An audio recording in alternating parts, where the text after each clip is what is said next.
He preparado mucho esta disertación y me da una pereza terrible leerla, porque dado su tema y quienes aparecen en ella, pues sé que se me llenará inmediatamente todo esto de gente diciéndome que no sé escribir, que no sé hablar de manera continua porque lo tengo que leer todo. Me lo he apuntado para no dejarme nada, aunque ahora mismo estoy improvisando, que tengo mala voz, que tengo una papa en la boca, que no se me entiende. Bueno, toda esa gente, si se pusiera a hablar y a demostrar su arte oratorio y su poder concionador, pues seguramente la primera palabra que diría sería chanfle. Es absolutamente ridícula la masa de adoradores de los petimetres y chiquilicuatres contra los que prevengo, porque si ellos no tienen ningún mérito, imaginemos sus seguidores. Ya sean, bueno, en este caso, por ejemplo, Ibai. Seguro que alguien me dice que hablo peor que Ibai y que soy peor comunicador que Ibai. Bueno, no me voy a extender sobre este punto porque ya hice una disertación sobre MrBeast, a quien conocí por Ricardo Alcaraz, y no recuerdo el título, pero vendría a ser algo así como análisis de MrBeast, de Hugo Chávez y de otros oradores para gente bien hambreada. Que Hugo Chávez era un buen orador, lo comparo simplemente con MrBeast porque usa la misma técnica para ganarse a las masas. De MrBeast y de Ibai, bueno, puede predicarse exactamente lo mismo. Seguro que si los adoradores que se me van a meter a decir que no sé hablar, o que no sé escribir, o que no soy tan inteligente como ellos, o que no tengo sus dotes oratorias, no tengo ninguna duda de que muchísimos de estos adoradores, si los vieran en un autobús con esa cara de capullos o en el patio del colegio, les quitarían el bocadillo y a lo mejor les darían una paliza. Pero como esa gente se relaciona con gente famosa, con famosos, conoce a un famoso, y quienes lo siguen son en su inmensa mayoría son basura, y se podría aplicar a aquel pasaje de los Simpsons. Krusty, deja que te siente el dueño del restaurante italiano. Siéntate aquí porque esta gente es basura, y la gente se ofende. Solo son basura en comparación con Krusty. Y todos se quedan tranquilos y satisfechos. ¿Ven cómo son basura? Si uno sigue a Ibai, ya no sé, sin duda alguna, y si uno sigue a MrBeast, sin duda alguna, sin el menor resquicio, sin el menor atisbo, sin la menor sombra de duda, como se pide en los jurados norteamericanos, sin duda alguna es basura.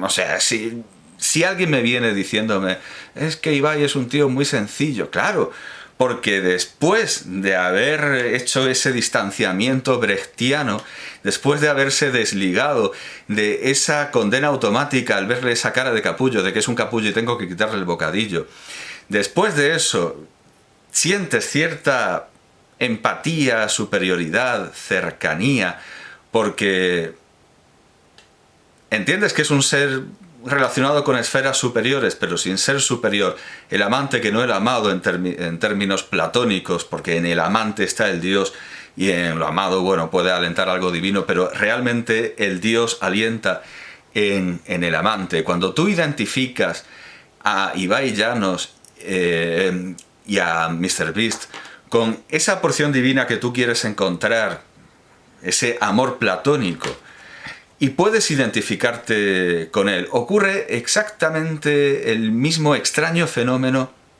que con Ron Jeremy, el actor porno. Ron Jeremy, que era un educador infantil, me parece, era un maestro de niños, pero encontró que la pornografía, que el ejercicio activo y continuado de las técnicas y disciplinas pornográficas lo llenaba más, y llenaba también a otras personas. Ron Jeremy, en la película Orgasmo de los creadores de South Park, si no recuerdo mal, estoy hablando muy de memoria y estoy improvisando para demostrar que no necesito leerlo todo, a diferencia de estos grandes oradores que tienen un teleprompter, o que tienen incluso guionistas, y ellos, verbo espantoso que no sé si vendrá del inglés o no sé de dónde se lo habrán inventado, ellos locutan, como electrocutan, pero locutan. Ron Jeremy, la película Orgasmo, recibe un apelativo, recibe una definición asombrosamente precisa. Lo llaman asqueroso saco de mierda follacerdas. Y realmente muchos de los actores famosos en la pornografía tienen esa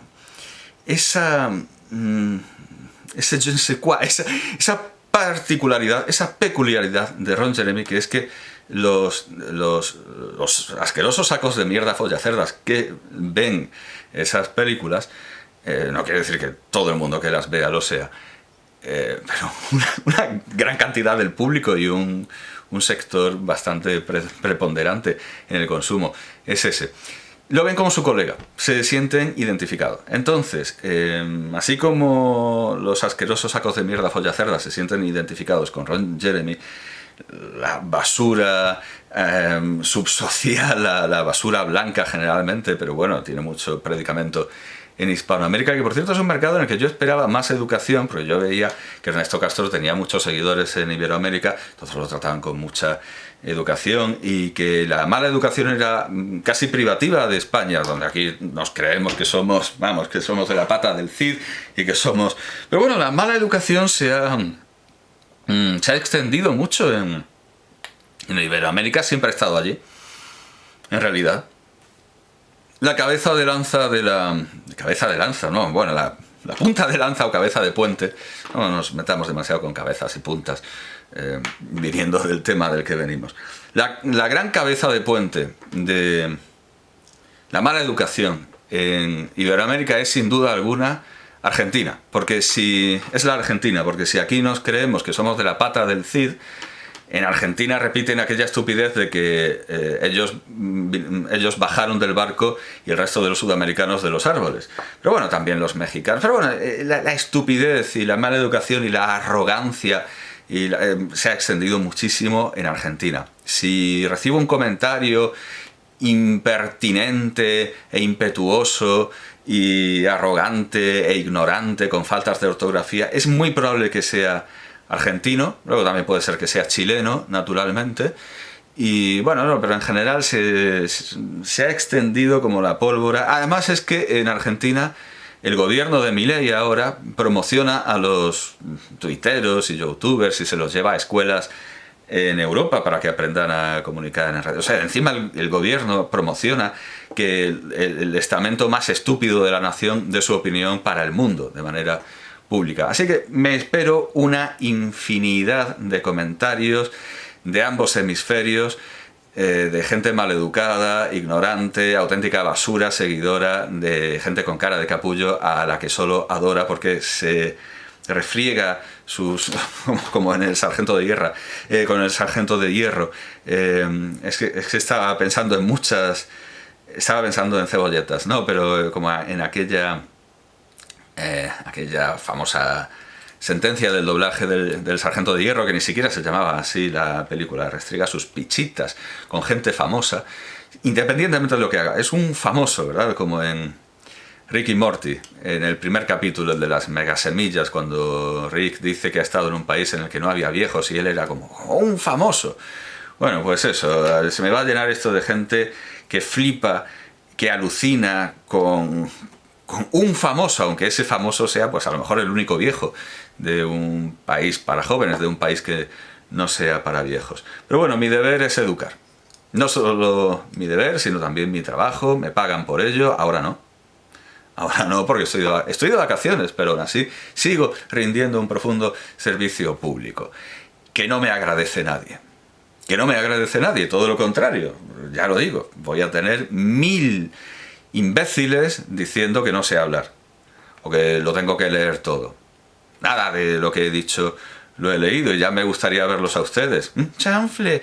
Ya me gustaría verlos a ustedes cantinfleando miserablemente, que por cierto es un verbo que me han aplicado, me han dicho que cantinfleo, pero es que claro, esta gente que me dice que cantinfleo tiene un problema, bueno, tiene muchos problemas, pero tiene para empezar un problema. No conoce los números romanos, entonces se pone a ver mis vídeos que están numerados con números romanos y algunos no saben que tienen varias partes, algunos no saben dónde empiezan, dónde terminan. Segundo, desconocen entre el 75 y el 98% o el 99% de mi léxico. No saben lo que digo. Entonces, claro, es que no dice nada con sentido, claro, porque no entiendes una puta palabra. Es que te dan un texto sobre mitocondrias. Tú no sabes lo que es una mitocondria, tú no sabes lo que es el plasma, tú no sabes lo que es una célula. Claro, te parece que el artículo no dice más que gilipolleces, naturalmente. Y queda absolutamente excluida la posibilidad, menuda locura, de coger un diccionario. ¿Para qué vas a hacer eso, verdad? Tú necesitas autores como Hemingway que no te hagan levantarte para coger un diccionario. Pero bueno, estos son los dos primeros problemas de la gente que no me entiende. El otro problema, bueno, no vamos a profundizar, pero sí. O sea, vamos a ver que en su casa le pegaran poco o demasiado o no lo suficiente, o que el cartero les pegara con la polla en la cabeza cuando estaban a punto de nacer. Todo eso no vamos a profundizar en la historia de cada cual. Digamos que lo de desconocer los números romanos y desconocer el léxico es bastante determinante. Así que, hecho este pequeño prólogo improvisado, vamos ya a lo que quería exponer con más detalle y precisión y acribia, y por eso me lo he apuntado. Hablando sobre las paradojas y dificultades del ejercicio físico y la mejora del cuerpo con un amigo, adelgazar y generar masa muscular requieren procedimientos distintos y ambas son importantes para que el sistema óseo no sufra. Y además, esto hay que decirlo, ya que mi amigo también es un bibliófilo, aparte de un atleta, también vale para la conservación de libros, porque el sol estropea los libros, deslíe los lomos, el color de los lomos y de las cubiertas. El sol estropea los libros, pero la oscuridad atrae a los lepismas, a los pececillos de plata, al igual que la humedad. Hay que estar siempre entre Escila y Caribdis, hay que estar achicando agua. Es terrible para el mantenimiento de los libros y del cuerpo, y supongo que también de una casa, ya que Plauto, bueno, es una metáfora antigua, compara la casa con el cuerpo humano. Sí, supongo que hay que tener estas sabias compensaciones, este equilibrio tan difícil de mantener siempre entre la luz, entre el daño que produce el sol y los peligros de la oscuridad y de la humedad, de que la sequedad resquebraja la madera. Es terrible, porque no basta con poner todos los huevos en el mismo cesto, como dirían los anglosajones. No basta con bombardear por saturación con un solo elemento, con luz o con oscuridad. No, hay que tener un absurdo equilibrio, hay que airear los libros. Esto lo vi en aquella película espantosa, verdaderamente horrible, La novena puerta. El librero dice que, bueno, no tiene muchos medios, pero hace con los libros antiguos lo que tiene que hacer, sacarlos a que les dé un poco el sol, pero claro, no demasiado, a que se ventilen, pero no lo suficiente, pero que no estén expuestos lo suficiente como para que haya polvo, entonces se atrae a los ácaros. Es un no parar, es algo verdaderamente terrible, el cuerpo y los libros. Bueno, pues en esta conversación noté la obvia diferencia de resultados entre Ernesto Castro y David Suárez. Ernesto Castro emitió unos extensos comunicados teóricos sobre la importancia de cultivar el cuerpo y enunció cómo se proponía hacerlo dentro del veganismo. No consiguió demasiado. Sin embargo, David Suárez, sin salirse jamás de sus habituales prédicas moralistas, muchas de ellas contra la superficialidad, y sin decir nada a nadie, de repente adquirió una musculatura visible que podría llevarlo a la portada de Men's Health si tuviera la necesaria cara que atribuía a Judas la tradición española, y si estuviera lo suficientemente decrépito, porque Men's Health es la revista de los ancianos arrugados en la crisis de los 40, de los 50 o los 60, que intentan salir de ella haciendo poses de culturista. Hemos visto muchas cosas así en el campo del pensamiento popular español actual, desde el forofo del hispanismo pretendidamente filosófico, lo que quiere decir que pasa bastante de los datos positivos de la historia y de la filología, Pedro Insua, que hace el pino y se pone una gorra del revés para ocultar su calvicie, hasta ya en el terreno religioso, Amadeo Lladós, que a fuerza de tatuajes y acolchamiento cárnico va pareciéndose cada vez más a una bolsa de basura. En el campo del humor, los ejemplos más evidentes son Dani Rovira y Pablo Motos, ambos con la mencionada barba pelirroja que se atribuía a Judas, aunque Quevedo, que era barbirrojo, lo hace Capón y Lampiño en las Zaurdas de Platón, y atribuye la idea de la barba roja a los extranjeros para hacer a Judas español, es decir, él por ser barbirrojo se ve como el epítome de lo español.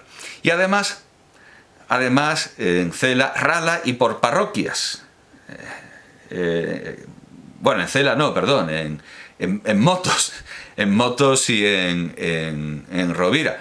Digo Cela porque el tener la barba rala y por parroquias es una de las 9 señales del hijo de puta que da Camilo José Cela en Mazurca para dos muertos.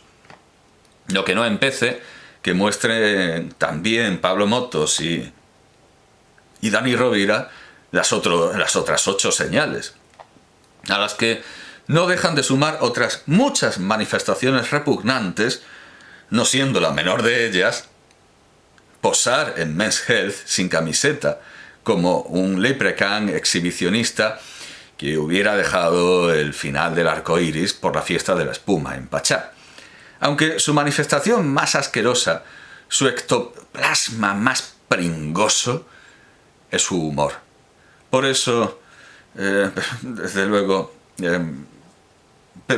pero eso no nos debe desviar del hecho. Será escrito y aún así tropieza ya, y ustedes me hacen comentarios con faltas de ortografía y razonamientos absolutamente delirantes, y encima los editan. ¿Y cómo sería la versión no editada? Sí, tropiezo porque soy humano y no edito, aunque ese tipejín, el mocito feliz, el mozo Jefimovic, me reproche no editar, cuando precisamente no editar demuestra que yo puedo hablar de corrido. Que no tengo 3 neuronas a las que les cuesta hacer puente y necesito que me quiten la costra o que me quiten el pus dialéctico o la pus dialéctica. Por cierto, ¿qué es la pus o el pus? Porque me parece que es una de esas típicas palabras que en Castilla, como chinche, que lo etimológico es lo que decimos los andaluces, el chinche. Sí, me parece que es algo así. Lo correcto es decir el pus. Bueno, yo no necesito que me quiten pus dialéctico, porque puedo hablar de corrido. Decía que eso no nos, ni el pus ni esto nos debe desviar del hecho de que David Suárez está sacando brazo exactamente como Dani Rovira, y nos recuerda las palabras de Adam Sandler cuando lo mandan al sol en el capítulo 4 de la 11ª temporada de Los Simpson. No es una patada en la boca, quiero decir, mis programas no eran buenos, pero nunca he atado a la gente y la he forzado a verlos. Y eso que puedo, porque soy un tío grande y se me dan bien los nudos. Y lo que es peor, también ha tenido un más que visible cambio físico ese joven impostor patrio al que la prensa, siempre tan responsable y elegante, llamó el pequeño Nicolás, y a su novia la Pechotes. Y lo que es peor, también ha tenido un más que visible cambio físico Ibai Llanos. Pero paremos un momento y preguntémonos, como en Godfellas, como en, voy a decir Buenos Muchachos, no, como en uno de los nuestros, de Scorsese, cómo hemos llegado aquí. ¿Cómo hemos llegado hasta aquí? Volvamos al relativo fracaso de Ernesto Castro, ya que más que enseñando sus propios músculos ha acabado pintando los de criaturas monstruosas de Warhammer, en las que muy bien podrían tener cabida algunos de los modelos de Men's Health antes citados. ¿Qué ha pasado? Las personas intelectuales tenemos muchos factores en nuestra cuenta, muchos factores adversos en nuestra cuenta y muchos factores en nuestra contra a la hora de mazarnos. En primer lugar, somos curiosos y enemigos de lo repetitivo y de recibir órdenes ajenas. Saltamos de tema a tema y siempre nos parece que las teorías que se nos presentan están mal formuladas y que nosotros podemos plantearlas mejor. Hay un capítulo de The Big Bang Theory, la teoría del Big Bang, en el que Sheldon Cooper asume su propia defensa por una multa de tráfico y acaba en la cárcel. Supongo que esa actitud está copiada de Richard Feynman, Feynman, como se quiera pronunciar, supongo que los anglosajones dirán Feynman, quien cuenta en el libro de Ralph Layton de 1988, titulado ¿Qué te importa lo que piensen los demás?, cómo al enfermar su novia empezó a leer libros de medicina y a insultar a los médicos tratándolos de incapaces. Es inteligente escuchar la opinión de una persona inteligente sobre cualquier asunto, aunque no sea experta en él, porque podrá hacer conexiones, es decir, interligar cosas que a nadie se le ocurrieron antes. Es igualmente importante leer buenos libros, porque al fin y al cabo, casi todo lo que saben los expertos viene de los buenos libros. Y eso lo demuestra Nanni Moretti al hablar sobre su enfermedad en Caro Diario. Pero en algo tan sencillo como fortalecer la musculatura, creo que el exceso de teorías perjudica y que lo correcto es lo que sin duda habrá hecho Suárez, ir a un gimnasio y elegir de los entrenadores al que diga las cosas que le parezcan más sensatas y no le recomiende, por ejemplo, esas famosas tortitas de arroz, o más bien pladur, que no sirven para nada. Y evidentemente tampoco saben a nada. Y habrá elegido, además, no lo dudo, a un entrenador razonable, que lo frene cuando quiera hacer un exceso o compensar la ausencia de ejercicio. Un entrenador como Anatoly Tarasov, que hizo que los jugadores de hockey soviéticos ganaran medallas aprendiendo de los bailarines del Bolshoi y de los jugadores de ajedrez, de los campeones de ajedrez. Y no un entrenador como su sustituto, el coronel Tijonov, que implantó un régimen de terror tratando a sus deportistas como bestias de carga. Les faltó ponerles una collera, creo que lo hizo, sin vida personal ni límites físicos. Los límites son algo fundamental en el deporte y en cualquier otra aspiración humana.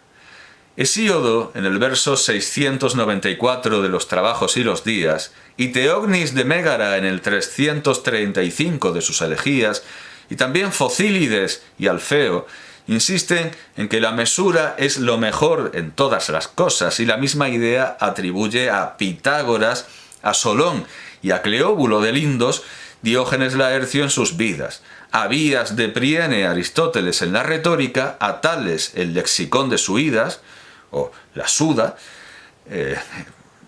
yo prefiero decir la Suda, a Píndaro Plutarco y a Eurípides Platón, según Erasmo, en sus adagios, sin dar el lugar. Quizá, perdón por decir adagia, o adagios, o adagia. Es que es claro, como lexicón puede ser, no, pero lo digo en castellano, sí, los adagios. Sin dar el lugar, Erasmo, quizá una confusión suya, ya que cuando Platón lo cita en Protágoras 343b, lo atribuye a los 7 sabios. Bueno, a uno de los 7 sabios. ¿Dónde lo dice Erasmo? En el comentario a Nequid Nimis.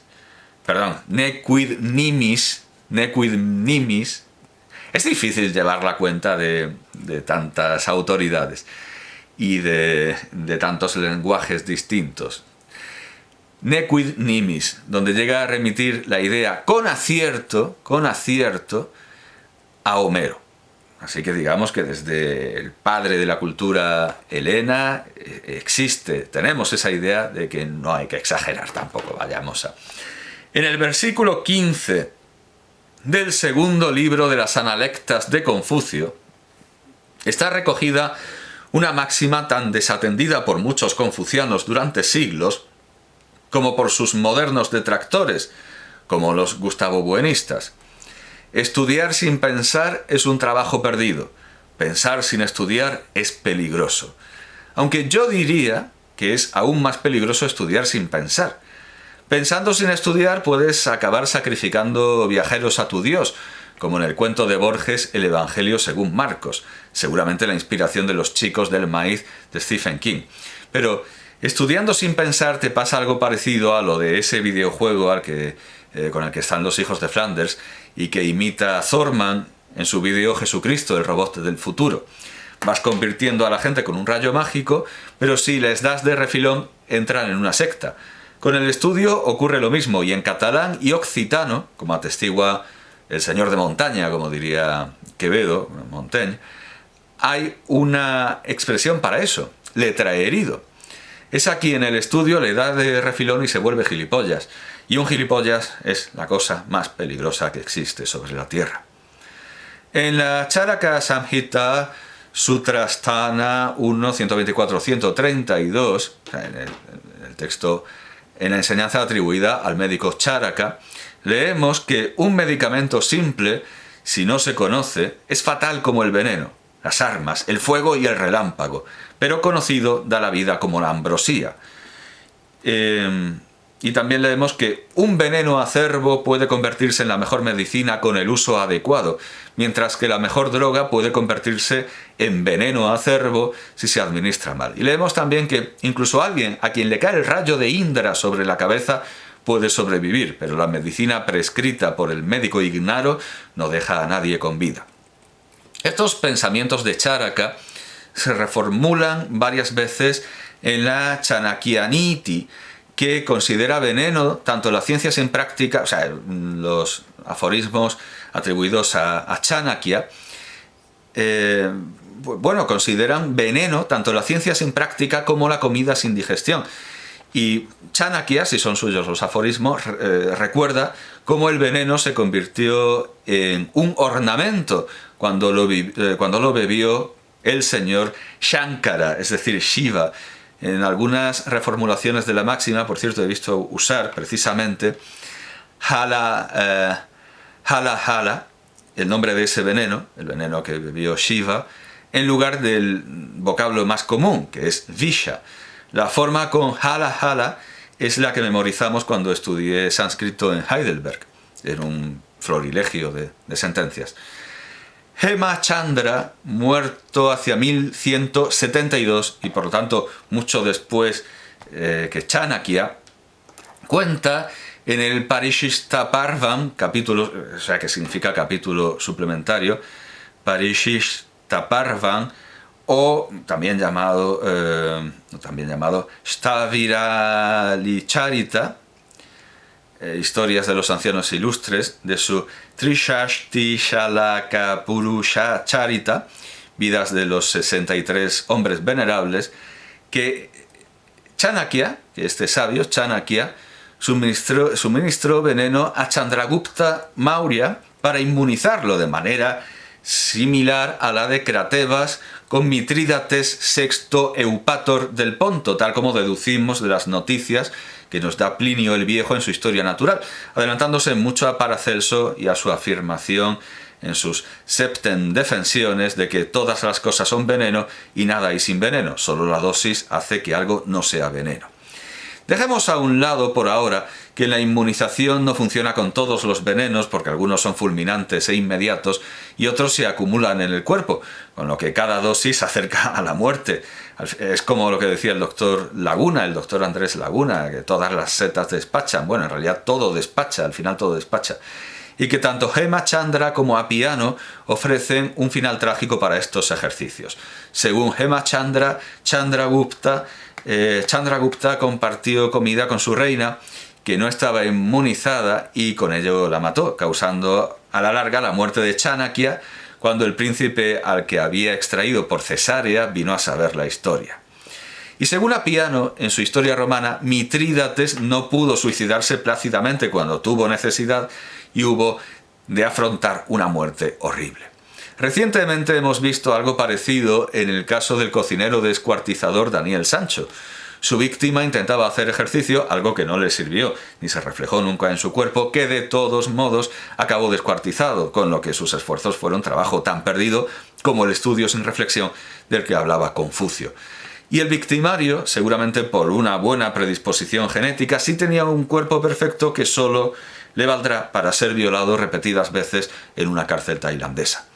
Concluyamos notando que el pensamiento de Charaka y Chanakya vuelve a repetirse en el Hitopadesha atribuido a Narayana, quien además cita unos versos según los cuales la leche solo le sirve a la serpiente para fabricar veneno. Bien, Pues sabiendo todo esto, tenemos un fenómeno digno de consideración entre manos: la resistencia de las personas que se tienen por intelectuales a aplicar las máximas sapienciales más simples y evidentes